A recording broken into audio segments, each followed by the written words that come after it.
Welcome to episode 155 of the Sports Geek podcast. On this week's episode, we visit San Diego State University to chat with Scott Minto about their Sports MBA program. Welcome to the Sports Geek podcast, the podcast built for sports digital and sports business professionals. And now, here's your host, who uses DigiSport Sports Biz and SM Sports hashtags equally, Sean Callanan. Thanks, DJ Joel. Yes, over 160 sports business executives have been on this podcast, and I'm very thankful for them giving up their time to talk to me, Sean Callanan from Sports Geek. You're listening to the Sports Geek podcast. You might be doing that on iTunes. You might be doing it on your favourite podcast app and mine, Pocket Cast. You might be doing it on the new Google podcast player. That apparently Google is launching a native podcast player to rival iTunes, which could be a big mover in the space if you're listening to podcasts on Android. And if you have listened to the Mary Meeker episode, you'll know what the size of the market share that Android has. So as always, if you want to reach out to me, as Scott did, as someone who stopped by the office when he was in Melbourne a couple of years ago, he recently asked me when I was in LA, where I am recording this intro and outro. He said, come down to San Diego State and talk to my students and have a look around San Diego. So happy to take up the offer. And we talk about what we did on that day. And then I chatted to his students in the San Diego State Sports MBA program. So I hope you enjoy this chat, talking about how people can, advance their careers and how they need specialised training and they need a little bit extra to get into the world of sport. So here's my chat with Scott Minto, Director of the San Diego State University Sports MBA program.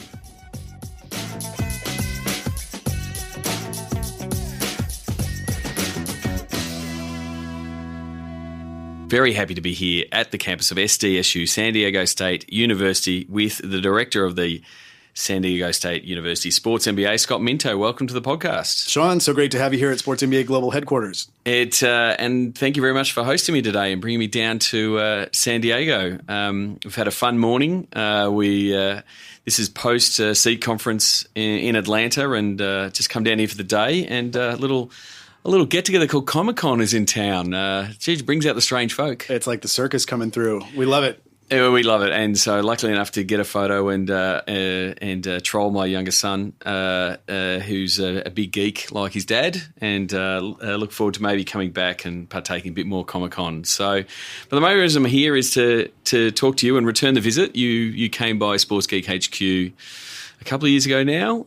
You're in town meeting people, and we've known each other for a couple of years, and I wanted to sort of dive in on how the Sports MBA program's different, what you're trying to offer, what the students are coming for. So do you want to give us a bit of a rundown of, the Sports MBA program here at SDSU? Absolutely. So the Sports MBA is unique amongst the offerings in that space, in which we are an MBA program that is exclusively geared toward people that want to work in the business of sport. So First and foremost, it's an MBA. It's not a sports administration or sports management program. We are an MBA. If you look over there on my wall, it says Master of Business Administration. I am a graduate of the program, so proud alum here.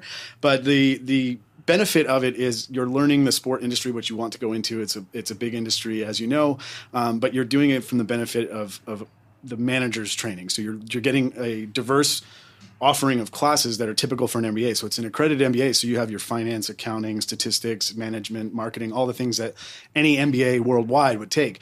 But each of those courses is tailored to the sport industry. So our faculty come from primarily the College of Business. We have a few free agent signings that we bring in to big bats in the lineup, but we have primarily faculty that come from their own unique field that they're experts in, and they tailor the finance course, the accounting course. We'll look at what skills you need in that subject for the sports industry to be successful. Because it is, the sports industry is a unique industry, and it's a very competitive one. I mean, we were talking over lunch, when I asked Mark Cuban, his advice to go work in sports business, it was one word, it was don't.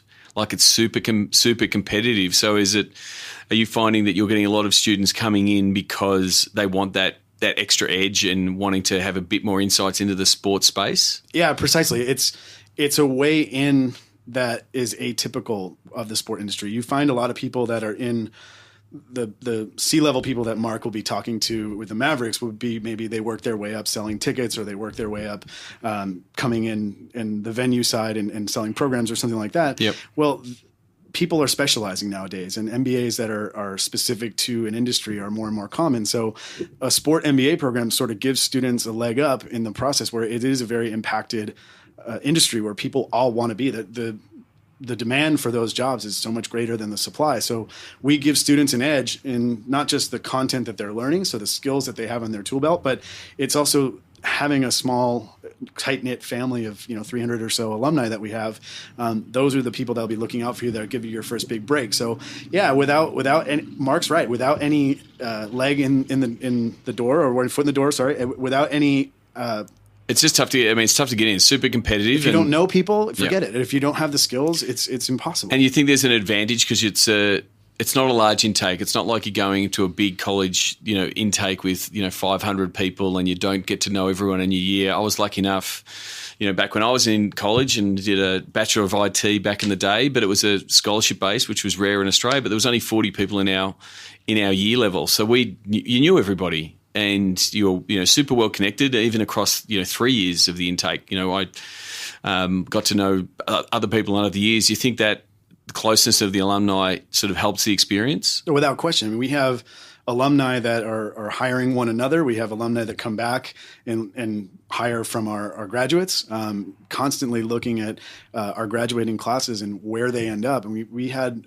people recommending, this job's not for me, but you should talk to this person in my class. Just before we started recording, I got a text from a guy who graduated a month ago, just got a job at Nike, and will be moving up to Oregon. Very excited about it. So the closeness of the alumni and not just placement and job opportunities, but like working on projects and pushing each other really helps drive the success of the group, because you are very close. I've been in 2 weddings now. One was in Melbourne. That's the reason we met in your backyard. But I've been a member of 2 wedding parties that were classmates of mine from this program. And that's really important when you have those tight relationships like you had with your mates from The Bachelor. That breeds a lot of success, because you have close people in an industry that's very much about who you know and how connected you are. So, there's multiple ways of doing an MBA. My younger brother did his part-time over a couple of years, and there's a couple of different ways. Well, how's the program work here? Well, it's the complete opposite of that. Yep. We throw you in the deep end of the pool. We're an intensive program. It's an entire MBA of 45 units of coursework done over an 18-month period. So we start in January. We bring you in, and it's like a trial by fire. We start with statistics, finance, accounting, marketing, all in the first semester.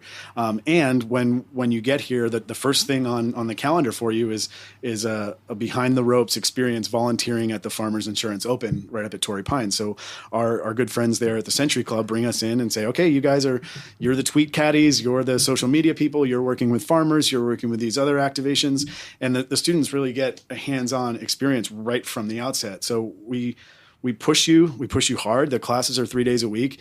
The other 2 days a week, usually students, we have so many opportunities here in San Diego. They're interning or they're working on projects, and primarily for sports organizations, usually for alumni. They'll say, hey, we'll come up with some activation ideas and shoot them over to you and see what you think. But primarily, they're working all the time. We go through the summer. We wrap up around Thanksgiving at the end of November, and then they have a 6-month trial where they go either get a job, which more than half of last year's graduating class had a job by December, just from all the work they were doing and all the networking. But we send you off into the industry for that 6 months. The final 6 months of the 18 months are off in a job somewhere in sports consulting. I don't like to call it an internship. It's a common phrase, but we like to call them consultants because they're graduate students. They're coming in, they have to do, you can see my office is full of, the entire cupboard there is full of these final thesis projects. We're about an inch to an inch and a half thick. Where they're consulting in a specific field within an organization, whether it's a pro team, it could be a college team, or it could be a brand. And so they have to, in that 6 months, sort of go to that team or go to that organization and say, what's a problem that's on your plate that you haven't had the time or resources to do, and then they deep dive on that in that 6 month placement. Precisely. If you go to an organization, they say, boy, we'd like to value our shirt sponsorship if we're going to have that, or we're looking at a new arena naming rights. So what do you think we could get for that? So the students will go back to their coursework, look through what they did. Okay, yeah, that requires a cluster analysis. I'll do that. Or I'll run a regression to see, which would make sense. So they have all the skills of the entire MBA at the end, so they can put them to use for whatever the organization needs. It might be new budgets. It might be they might just get a job in accounting, and so they go to our accounting professor and say, "Hey, let's work together on a project. I'll turn it over to my boss at the end of the 6 months." And if I don't have a job already, that's a fantastic audition for a full-time job, either with that organization or somewhere else. Yep, and then it's not a guarantee, but the fact that they're doing all this networking and extra work, and they're pushed by their peers to be in the space. And then the final thing is locking in that report. If that report actually provides value to the organisation, then it's very easy to, because again, taking my experience we did 3 years with an extra year embedded in. We worked 2 summers with 2 industry placements. Most people, I think out of the 40 people in ours, we had 30 people get a job, and it is very much, and I speak to whether I'm at conferences and stuff, the interns there, it's so valuable for them to meet people, make a tiny impression. They don't need to make a massive impression. If they're remembered, they've done a good job in those type of spaces, but. The networking piece, it's the only way into sports now. Yeah. And I think what's great about this is you have time throughout the year. So when you meet people, it's not just, I'm looking for a job. I'm unemployed right now. Can I have a job tomorrow?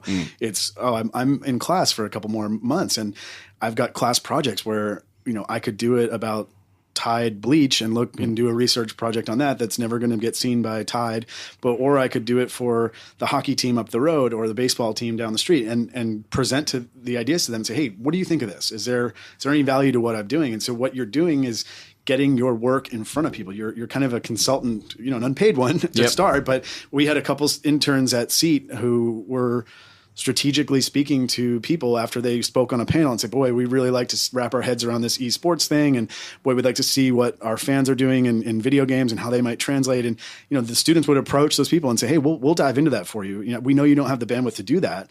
If you're in the CRM team or in database marketing, you might not have time to do these wild hair research projects. And that's what students exactly have the capacity to do, to use their off days during the week to put together a product and hand it over to an alum or an organization where they've met someone and say, hey, what do you think of this? And next time a job opening comes up, they're probably at the top of the list to call. Yeah, and you were just going through some of the people, you said half of them have got jobs. I've got some of the logos here in front of me, the Atlanta Hawks, the Ducks, the Cleveland Indians, Wasserman, LAFC, Sacramento. It's a really wide and varied group in the sports industry, and it's not just pro teams and college. There's brands that are in the sports space. There's media companies. There's non-profits and foundations. Have you found that people, students come in and they don't quite know where they want to go, and that they need this year and then the 6 months to sort of find the place they land? That do they come in thinking, I want to work in the NBA because I'm an NBA fan, and they end up being somewhere completely opposite just by the group experience? Yeah, I take a lot of pride in changing people's minds because they come in, it's usually sports specific. Like you said, if someone's a baseball girl or guy and someone's into basketball, they want to work for the Lakers or whatever it might be, I take it on myself to broaden their horizons throughout the year and say, okay, well, great. That's plan A. Then we'll go for that. But let me show you what else is. Let me tell you about our day's specials. And we're going to talk about esports, and we're going to talk about CRM, and we're going to learn SQL throughout the year. And we're going to have speakers that are from everything you can imagine in sports, venue management. I want your eyes to be opened if you're in this program to everything that's out there, because you never know where you're going to end up. And if you're a good person with numbers, that doesn't necessarily mean that you should only focus on basketball, football, baseball operations, because that line is down the block. So let's look at other ways to get in. We have several alumni, like I mentioned, we're at the SEAT conference, who work in analytics or email marketing or CRM for different sport organizations. Now, if you ask them the first week that they were in the program, I don't think they would have known that those jobs really existed. So it's nice to take the people who are turned on to sport business from Moneyball or from the book or the movie and get them in here and have them start diving further into it and seeing, wow, this whole esports world, I want to give that a look. I didn't really even know there were jobs in esports. Like, yeah, there's a lot of them. Go look at the careers page of some of those. There's companies. 15 open jobs now in the NBA right now in esports. In esports, because they're all opening up teams. So it's a bit of a mix of getting the broad skills that an MBA gives you. Because again, like you said, it's an accredited MBA, but then having that passion to go, I'm going to investigate all of these different areas to find out where both my passion is, but where also the opportunity lies. How have you seen it? So how long has the program been going? 12 years. 12 years, and you did it when? First year. Yeah, so you did it the first year, and you've been working for the last 10. Correct. In driving it.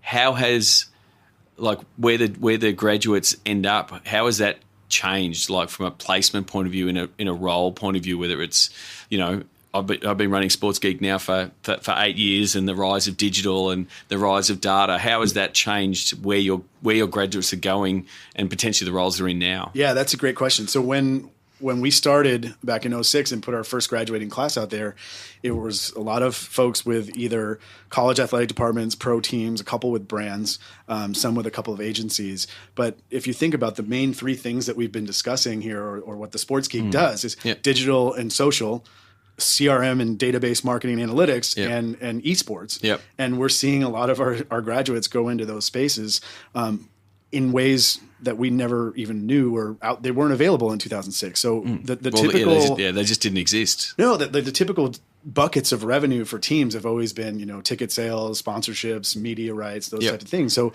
we are sending people into those areas still.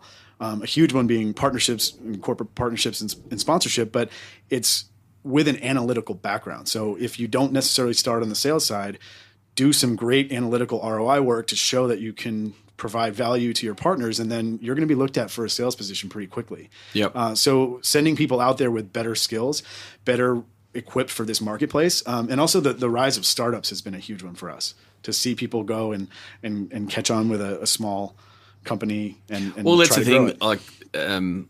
You're never more equipped at a startup with an MBA, because it's giving you the broad, because normally as a founder and as someone who's been one, you are stretched to do everything. And so knowing enough and knowing, having skills in a broad sense that you need, that you do need it in the startup world. On the career path and sort of how the job market's shifting. Yeah, I mean, when I started Sports Geek, sports teams had guys called, and I've joked, and I've used this joke for years about Jeremy McPeak. His Twitter handle used to be Suns Webmaster, because he was the guy updating the website. Sure.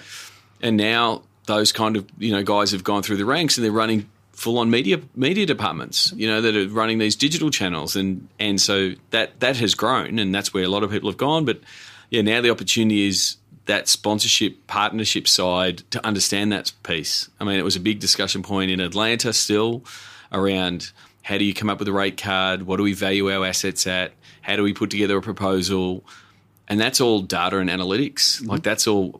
You've got to have some numbers to back it up. Right. I mean, yes, you can put your finger in the air and say, this is what I value this at, but unless you can go back to a report that says that, and, I'm seeing more and more people come into the space that are starting to have those skills. There's not too many people that do. I called Joe Gottfried from Maple Leaf Sports. I called him a unicorn. You just don't see people that get the media side and get the digital side and how to understand the numbers. And when people have come to me, how do I break into sports? I'm like, that's the wide open spaces that there's a real big opportunity, because that will be filled soon. We'll have people that can put together campaigns, value them properly, sell them properly, because that's where the money's going to start moving. Yeah, and that's why we put specific courses in our curriculum. We put a market research class. The students are actually in it right now for the next 2 hours.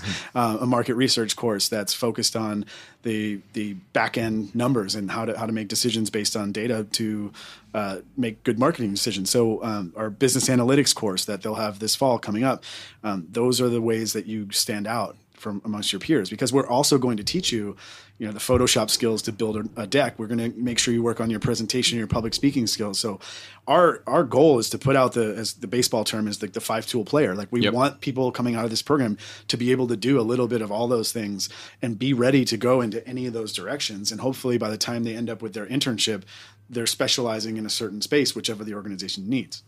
And take us through some of the different, I guess, program extras or the extra things that you do in the as part of the program. You're telling me about the surfboard. Oh yeah, the guys at Shaper. Yeah, that's another proud alum, Chris Clark from the 2012 class, started a company here in San Diego called Shaper Studios, where you come in and you have a monthly subscription. It's a community of surfers, and they're do-it-yourself people, so they come in and craft their own surfboards, and they'll crank them out every couple weeks. They'll have a new board, or they want to try a different shape, or a longboard, or stand-up paddleboard.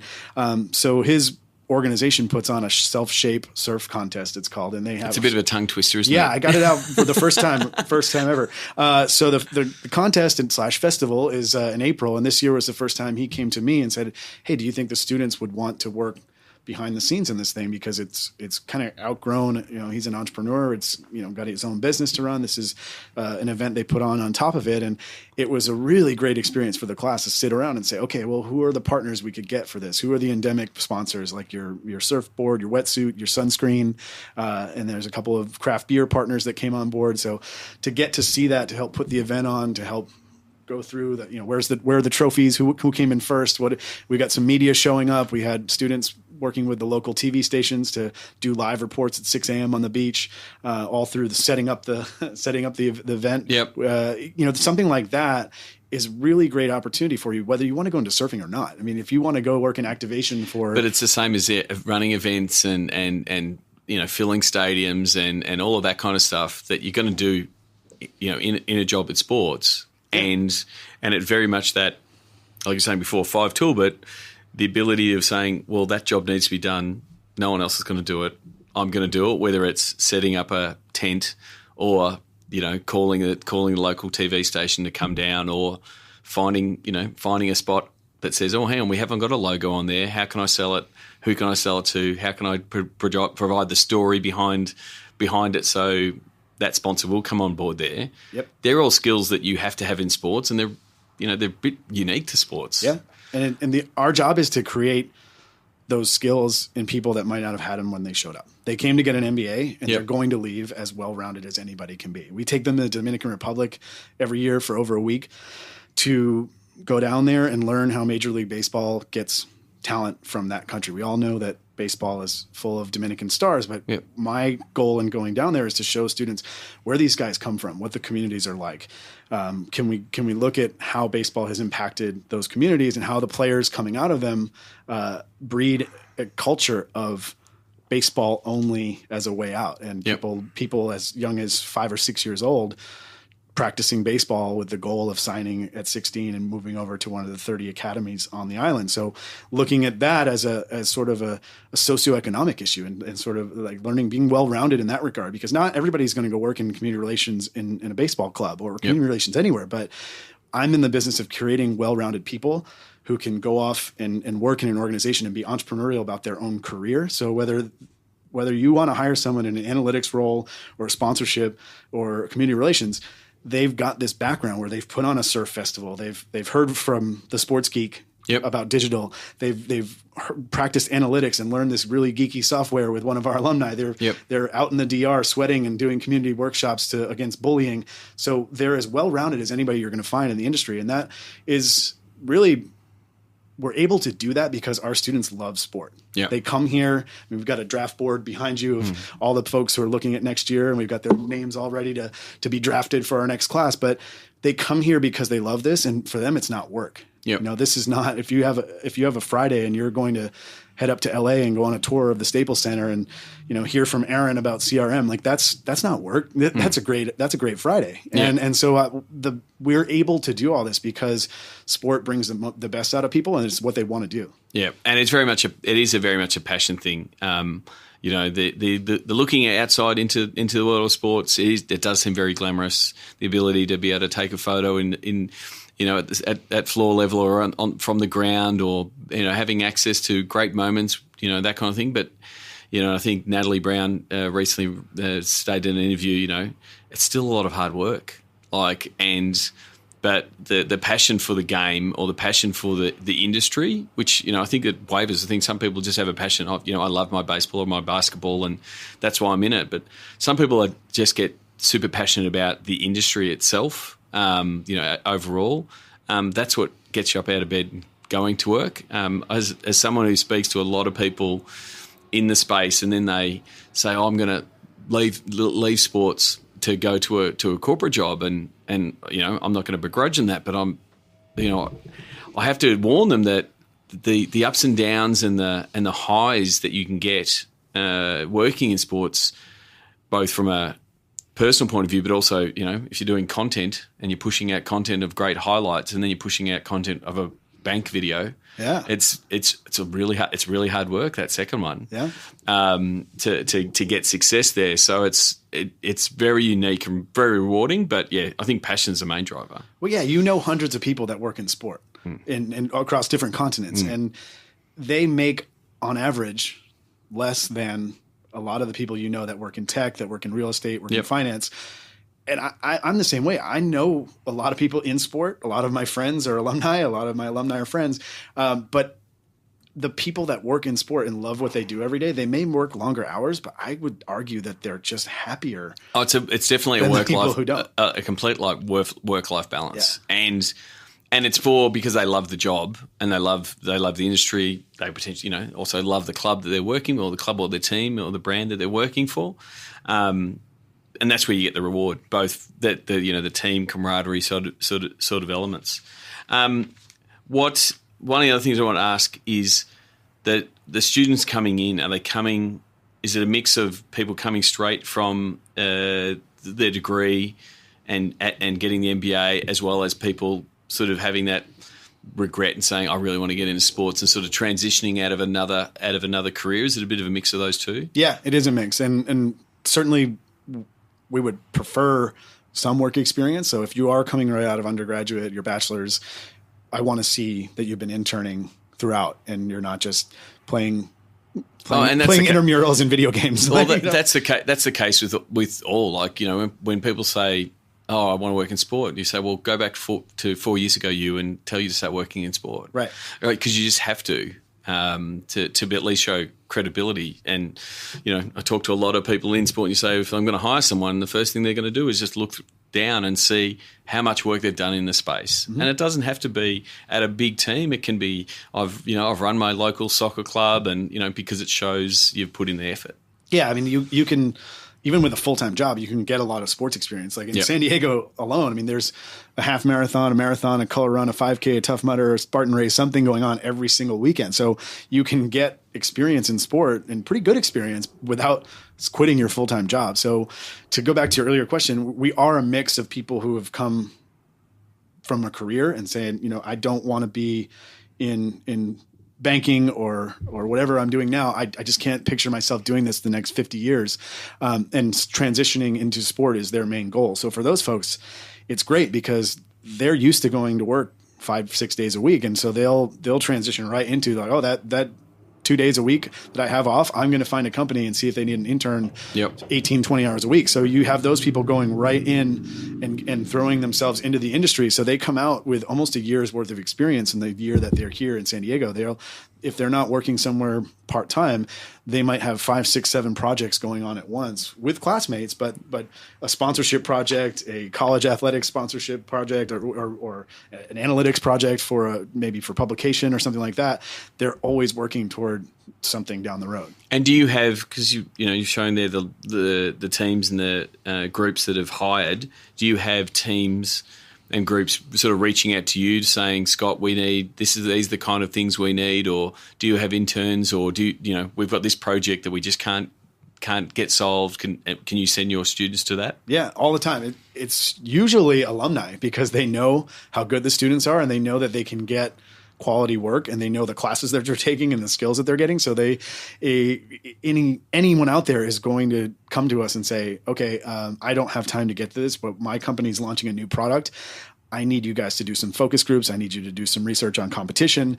I need to do pricing strategy. Like, we've done all that. They know that the students are going to do that. So students with pro teams, with private companies, with brands, they'll come to us not only to say, hey, can you get this done? But I've got an opening on my team. I know you guys graduate in June, and they're free and clear, but you also have another 24 or so students a year around Thanksgiving, end of November, looking for an internship opportunity. So they'll come on board all the time with alumni because they know that they're getting quality. They know that they've been vetted, selected, and been put through the ringer through the year that they're here, because that's what the alumni demand. Like I run this program as if every single student could be hired on the spot with one of our alumni, because that's what they've tasked me to do, is to keep this program going, keep the quality up, and make sure that people can be successful in sports. Because if we were putting people out there and they were falling on their face and not getting jobs, like, we should shut the door and close it down. But we are successful because we push the students hard, because that's what the industry requires.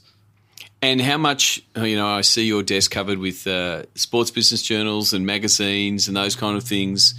Are they the extras on the Sports MBA, in that you're saying, we're going to teach you all these things, but this is the other layer of industry knowledge that you've got to have? Yeah, that's a given. I mean, SBJ is they get it the week they start. They get digital and print, and they're expected to read it weekly. We also do the cupboards here are full of sports business books, so we do book reviews every couple of months. The students will read some kind of sport business book and report back to the group. They'll also, if they go and intern somewhere, they'll come back and say, hey, here's what I noticed at this triathlon. These were the major partners. It looks like a couple of these are local. They'll report back on some sport business organizations. And every year I learn something new. Like I tell them to do a San Diego based company. And this year I think it was a half dozen companies I'd never heard of. So we'll reach out to them. We'll tag them on social and say, hey, we just did a project on, at something stand-up paddle boards. And inevitably that person will get back to me and say, you did what now? And wow, that's a great, I'm kind of swimming upstream here. Could you give me some help? And we could really use some marketing help. And there's no shortage of people that are looking for assistance. And these students having all of this time off throughout the year to work on extra projects, that's sort of the sizzle that goes with the steak. Like we have a great MBA program, yes, but all that extra stuff is going to be what really sets you apart from all the other great MBA programs. I mean, there are top-ranked MBA programs whose people want to work in sport as well. I mean, there's no more eye-opening experience than going to the Sloan Conference and seeing all the MIT MBAs who would love to work in sport. And I know that that's a great MBA program, but how do we stack up against them? How are we getting people into the industry? It's because they're doing all the extra things that are afforded to them being in this location in San Diego, and having the program structured so that your class project, we'll drive up to Anaheim and present to Graham at the Ducks, and not just do it in a vacuum and present to the professor. Like there's a lot of value in tying what you're learning into the actual industry and what they need. So, where do people find out more about it? Where do they get in touch with you? What's the best way to do that? We are at SDSU for San Diego State. SDSU Sports MBA, sports with an S, on pretty much every social platform. We're on Facebook, Twitter, Instagram. Please check us out. We're SDSU Sports MBA. And when's the next intake? We are accepting applications now. So we start every January. So we will be accepting people through the fall, and folks will be coming in starting the class of 2019 will be in January 2018. So what's the application process? Do people fill out a form? Is there interviews? Yeah, it's actually pretty thorough. If you think about it from the sport perspective, like it's a draft, really. We want to select the people that are right for our system. So we require the GMAT or GRE, which is, a pain. It's a hurdle to clear, but it lets us know that you're serious, that you've got the so explain skills. That for people who don't know what that is. So the GMAT is the traditional GMAT. That's the traditional entrance exam for MBA programs. Okay. That's you sit. There's a English language component and a math quantitative component. The GRE has typically been over the years for any type of other graduate school, but most business schools now accept both. Okay. So the GRE is a little different, but very similar. Again, English, so it's math, effectively a pre-test, standardized test. Yeah. And it's a beast. Both of them, they're difficult. They're expensive. They take time to study for. But for us, it's a great way to see who's serious about this, because we're pretty tough. This is not an easy cakewalk, type of a. Well, you want to set the bar high. Yeah, because you have to be good to get into sport, and we don't want to take people who won't make it. So you've done these pre-tests. Yep. Then the next step would be is to we have an online application, and once you get into our system or contact us here in the office, we do actually 2 interviews. So interview with me and you interview with an alum. And the alum is either geographically. So if you're in Australia, you're going to be talking to Jesse in Melbourne. Or we try to do it in person as much as possible. But we have sometimes if it's in San Francisco and we've got 24 alumni there at, 2 with the Warriors, 1 at GMR, 1 at Google. So we'll have you talk to someone who I think will be a good career mentor for you. So that interview is another box to check. We actually require like a PDF or PowerPoint or Keynote. So 5 slides, nothing major, but just to tell us about your background, your leadership. Like, why are you applying to this program? What is it about this place?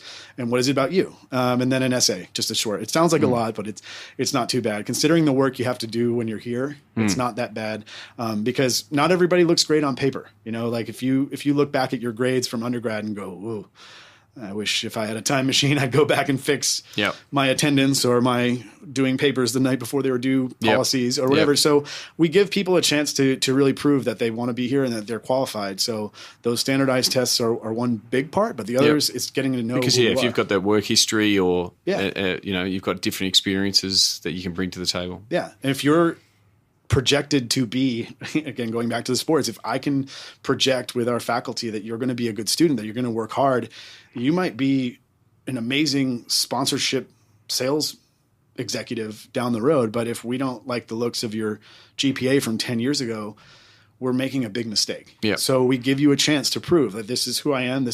That's who I was. This is who I am now. And show us that you can project out to be a good executive, whether it's, you might just be a social media whiz. So your keynote might be all video and things that speak to your skills. So it doesn't have to be just cut and dried like, oh, here's my essay about pay for players in NCAA. Like, it gives you a chance to tell your story.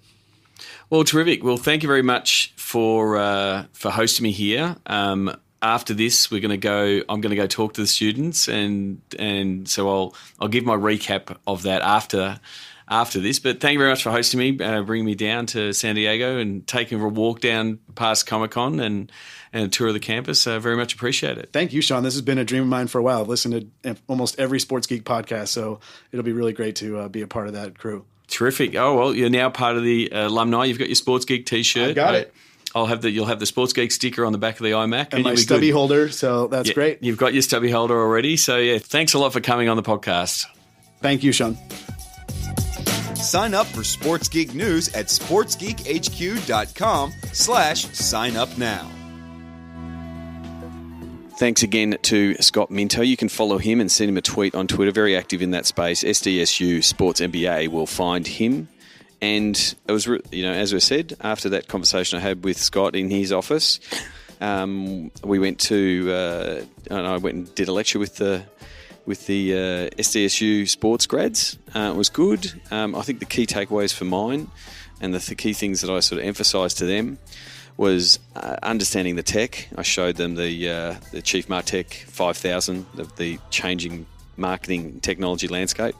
But I said the main thing is just get into the Facebook ads and start understanding the Facebook ads. Actually did effectively extra work with Amy Weston, who's now at the Ducks, a recent graduate, on the train ride home, explaining the power of Facebook audiences and diving in there. Even if you're not running an ad, there's a lot of data there that you can use. Then the other part was using the tools that potentially will be part of your job every day. We all know that chatbots and messenger bots are on the horizon and teams are building them. So if you're going to be building chatbots and understanding how they work, you've got to start by using them. So go to the messenger store, start using a few chatbots to see how media companies are using them.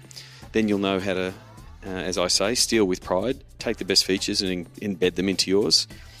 And then my advice to students every time is, every day you're networking. And leverage platforms like LinkedIn. It's a super valuable tool, and it's one that, to mine, is still underutilized. As someone that overutilizes it, I love LinkedIn and love what it has offered me, both professionally and personally, in connecting with people. As I mentioned there in the conversation with Scott, recording this post C conference in Atlanta, I'm actually recording this intro and outro at the site of my first C conference. I'm in the I'm in the conference hall of JW Marriott, just trying to find a quiet spot, and this is actually the location of my my first seat, but way back in 2011. So I'm going to give you some insights and some recaps. I'm still getting my thoughts together around some of the content, but a quick recap. Part one, I really enjoyed the data focus. I spent probably more time in the data track this year. I really enjoyed Russell Scabetti's session. Russell Scabetti from Core, who's obviously been on the podcast a couple of times, where they discussed the fan engagement metric. And rather than just people talking about it, he started making it an interactive session and asking people to contribute and things like that. And so it made everyone a little bit uncomfortable for an early session. But it was great to actually start seeing some ways that you could measure fan engagement. And so Russell did a great job. One of my favourite sessions was on valuing sponsorship with data and analytics. I just caught up with Aaron Prober from the LA Clippers for lunch while I'm in LA here to dive in further on the way that they go about it, in the way that they go about measuring engagement, views, impressions, to be able to represent that as a media value back to their partners, which gives them a lot more flexibility when they're looking to deliver, and they don't stay committed to frankly dead or poor content. And I really was impressed with Michael Wu of the Warriors in the way that they're going about selling their content, and also his story as someone who was a podcast listener, and thank you very much for listening, Michael. But then also that he made the jump outside of sports to come into a job at the Warriors, and went up against 800 candidates and got the gig. So it just shows you that if you want to get into sports, having talent like Michael is pretty much paramount. And I could not do a recap of Seat without mentioning Shane, Don't Stop Believing Harmon. I had an absolute blast with Shane at this Seat, both in sessions, multiple discussions around the networking into the wee hours, and with a little bit of singing and dancing, but it's always fun to catch up with Shane. And yeah, terrific conversation, terrific sports biz conversations every time I do. So that's, I guess, part one of my recap of Seat in Atlanta. Please check out sportsgeekcampaigns.com. A lot of the discussion around the sponsorship, like what Aaron and Michael were doing in the valuations. We're pulling together the best practice in the rate card development, because rate card is the basis for Sports Geek campaigns, and be able to appropriately, one, value it, but then also execute it. So please check out sportsgeekcampaigns.com and our partnership with Tradable Bits. We're really looking forward to rolling that out and helping more teams make more money. Because occasionally I have to remind people that, yes, I do my podcast, but I actually spend the rest of my week working for clients and helping them make more money out of digital. So if you would like my help, please send me an email, sean@sportsgeekhq.com. And until next episode, you've been listening to the Sports Geek Podcast. Cheers. Join over 1,000 sports business executives in Sports Biz Slack. Go to sportsgeekhq.com/Slack. Please leave a review on iTunes. Go to sportsgeekhq.com/iTunes. Find out how to drive between $8,000 and $30,000 in profit for each digital campaign you sell sponsors. Check out sportsgeekcampaigns.com. Just like Jimmy Butler, you can call Sean anytime at 614-407-0407-200.